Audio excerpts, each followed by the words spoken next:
All right, ladies and gentlemen, welcome back to the channel again. Thank y'all so much for coming over. I had been waiting for an update, and I'm finally getting to this. It says breaking bombshell details about Gene Hackman's death, and of course his wife, which is not mentioned in the title here, but this video is from TMZ.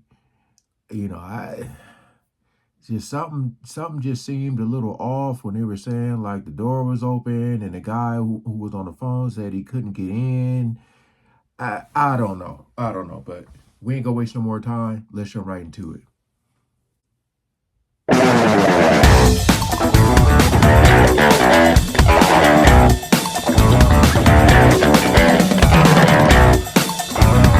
Welcome to TMZ Live. Harvey Levin here. Charles here. There was a stunning development today in the death of Gene Hackman and his wife, Betsy. Gene Hackman was not the first to die. A lot of people thought that was the case. Gene Hackman died a full week after his wife, Betsy, died. And now we know the cause of death of both. For both of them. And as Harvey said, what they revealed, the sheriff and the medical examiner there in Santa Fe County, New Mexico, revealed that Betsy died first. They believe, on the evidence they have at this point, it was February 11th, and that she died from hantavirus. Hantavirus is a respiratory disease that is particular to the Southwest, and you contract it from rodents oftentimes. Right. And it is a very serious, sometimes fatal disease, and they say it was fatal in the case of Betsy. Remember, she was found in the bathroom with pills scattered about. Dale said those pills were thyroid medication that was being that was prescribed and being taken regularly. That had nothing to do. Those pills had nothing to do with the death. Now, as for Gene, remember what Charles just said was Betsy died February 11th.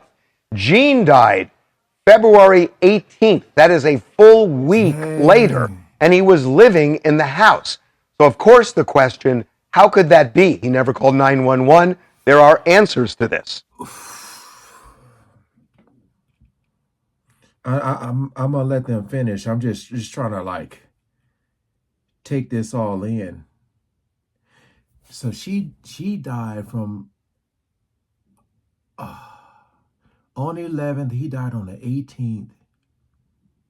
Again, I'm just wondering, because they were saying that she was pretty much taking care of him. I know she was like about 30 years younger than him. His health was, declining. I'm just trying to think of why nobody was calling in to check on them. Let's see. Gene Hackman had advanced Alzheimer's and was in frail condition. Right. Here's how the medical examiner laid out all the details that they've now uncovered. Our investigation shows that all the last known communication and activity from Ms. Arakawa was on February 11th. Mr. Hackman's initial pacemaker data revealed cardiac activity on February 17th, with subsequent pacemaker interrogation demonstrating an abnormal rhythm of atrial fibrillation on February 18th, which was the last record of heart activity. Based on the circumstances, it is reasonable to conclude that Ms. Hackman passed away first, with February 11th being the last time that she was known to be alive. Do you believe that he was possibly not aware that his wife had died, or didn't know what to do in that situation? I think that question's difficult to answer, but I can tell you that he was in an advanced state of Alzheimer's, and it's quite possible that he was not aware that she was deceased. So the coroner said, the medical investigator said, that it is likely she died February 11th based on everything they know. Right. So this is where it just gets, what is already was a sad and tragic story. It's just really heartbreaking. Gets heartbreaking. Yeah. Because essentially what they're saying is that Betsy dies and then Gene He's in the house. Is in the house, and with this advanced Alzheimer's, unaware that they said his wife is it's likely unaware. One of the reporters asked that question, Yeah. and they said likely unaware. So he was in such an advanced stage of Alzheimer's that it may not have computed. Yeah, he could he could have seen her. He could have walked right by her. He could have even, seen her on the floor and like was talking to her and then forgot that he did that. That's why I say it's very, very, very important to check in on people. So if they're saying she passed away on the 11th and then him on the 18th, so you got like a week or so in between where nobody was really communicating with them. And I said, when people are like old, like extremely old, a lot of times people will consistently check in on them to make sure everything is good, you know, or they get that phone call and you see the call ID and you be like, oh no. A lot of times you be thinking like this is bad. This is bad news. Um that's sad, man, because he's just walking around the house probably just, and you got like the dogs and stuff and Interesting that he had his sunglasses on when he fell to the ground and died. Which makes it seem like he was just going about his day, daily activity. going in and out. Yeah, going in and out of the house. And when this heart attack happens and he dies, it's Now, as for so sad. the dog, the dog had Right. gone to the vet a few days before for some kind of a procedure, Zuma, and they crated the dog. So the dog was found in a crate. Mm-hmm. So we don't know whether it was starvation, whether it was Starvation, or was something the connected dog- to the procedure. Or did the dog have hantavirus? They didn't do a necropsy on the dog, right? It's pending. They that is pending. They said Okay. it's pending.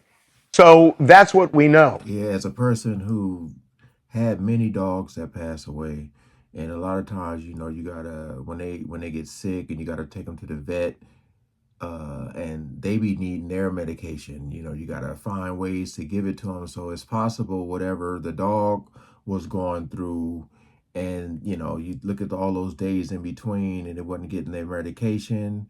I'm just assuming here, but that's kind of like what it seems like.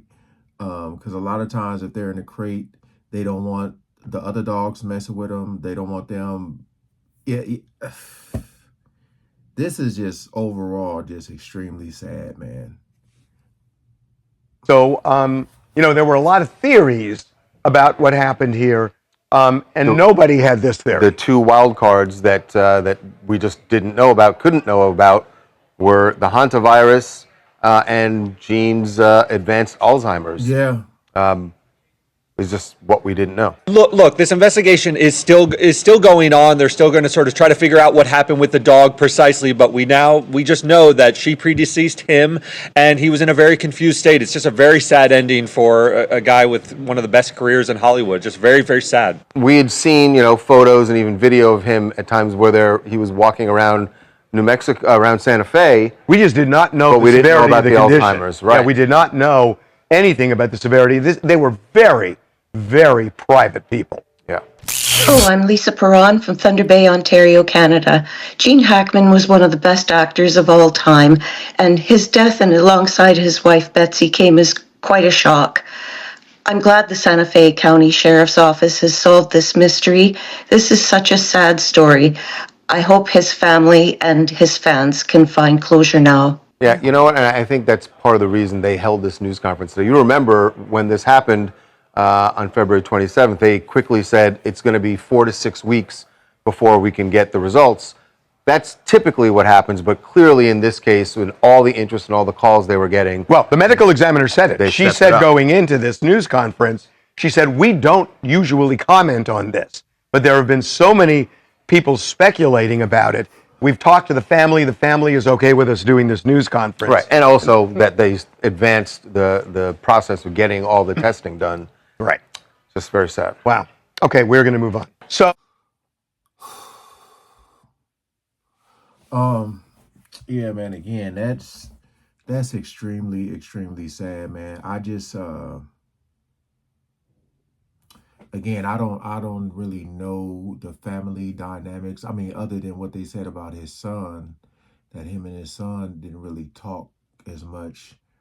Um, but I mean, hey, 95 years,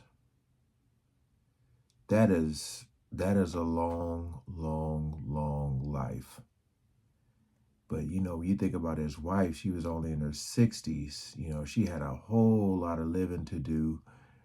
And the way this just happened, it's just like, man, like with the rodents, like, ah.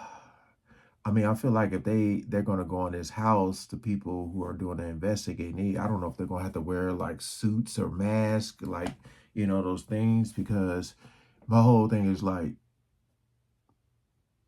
I don't know how often they went to like the doctor to do checkups and stuff like that. Um, with something like that, like how do you even get tested for something like that? Like, I don't know. It's extremely sad though, man, because um I'm looking at some of the comments here. Someone said, can you imagine being an adult children and not calling or checking in on your parents for more than 9 days? Unbelievable and sad. Um, yeah. His kids didn't check up on them for a whole week at their age, yet they will be first to cash in their inheritance. Yeah. And I'm thinking about her family too. Like what was the dynamics with her family? You know, like I said, if they knew that he has, Alzheimer's, I'm thinking of like someone like Bruce Willis, how close his family is to him. It's sad. It's really sad, man. Um, but I mean, they're still doing some investigating. I don't know what else is going to come of this, but we'll see. We'll see. Um, but again, appreciate you guys coming over. At least we have some answers now, because it was looking very, very, very suspicious. All right. Peace out.